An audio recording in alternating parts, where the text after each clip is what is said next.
Welcome back. This video covers the concept of for loop in Python. This concept of for loop is bit different when compared to the other programming languages.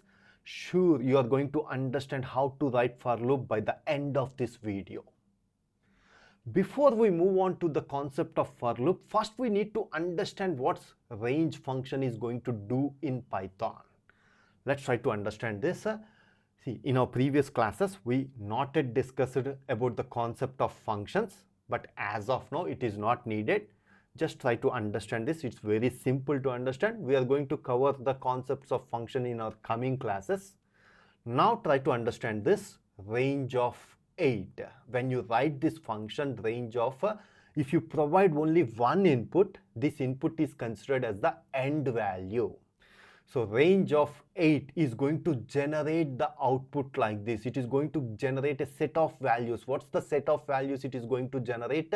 It is generating the numbers from 0, 1, 2, 3, 4, 5, 6 and 7. 8 is not considered. Most of them will get confused here. End value is not considered. 0, 1, 2 up to 7. Suppose if you provide in the range function, if you provide two values, the first value is considered as the start value and the second value is considered as the end value. So it starts from the 1. It is going to generate the numbers 1, 2, 3, 4, 5, 6 up 7. 8 is not considered. It starts from 1.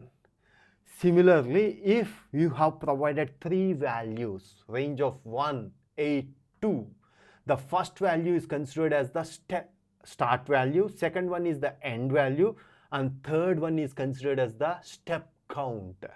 Means it is going to generate, it starts from 1 plus 2, 3 plus 2, 5 plus 2, 7. This is how it is going to generate. It takes 2 steps.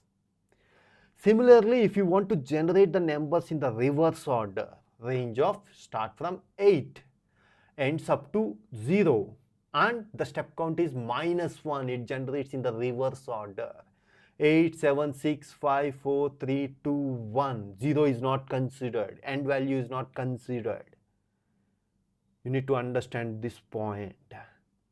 Hope you got good clarity about range function. Before we move on to the loop, if you really like our content, please share and subscribe to our channel. See, the architect level computer science and engineering is going to be provided here. So please share and subscribe to our channel. Now coming to that for loop. See, this is the syntax we have to write in Python for variable name. You can write any variable name. See, most of the times we follow I. For I in range of 1, 8. This is going to generate the set of values. What's the set of values it is going to generate? Range of 1, 2, 3, 4, 5, 6, 7. These are the values it is going to generate. So this loop is going to iterate on this set of values. So I is going to take the value 1. Next time it is going to take the value 2. Next time it is going to take the value 3. So on 4, 5, 6, 7, 8. And for this loop, we are having the body of the loop. See, you need to follow this indentation. We followed this indentation. These two lines of code, we call it as a body of the loop because we followed indentation. And the next line we started from here. Means this is the code that belongs to after the loop. This is the code that has to be executed after completion of the loop. That's why these two comes in the straight line. Indentation. Some space has to be followed. For I in range of 1, 8, at the end you have to mention semicolon. It's not semicolon, colon you have to mention. This is the syntax you have to follow. Let's try to understand how this loop is going to execute. For the first time, I is going to take the value of 1. It will execute the body. Print I 1. Print I plus 1 means 2. It is going to display 1, 2. Again it will execute. For the second time it is going to take the value. I is going to take the value 2. 2, 2 plus 1 Next time 3, 3, 3 plus 1. Next time 4, 4, 4 plus 1. Next time 5, 5 plus 1. Next time 6, 6 plus 1. Next time 7, 7 plus 1. After completion of these values, it come out of the loop. After completion of this loop, the remaining code is going to execute. What's the remaining code? Print out of loop.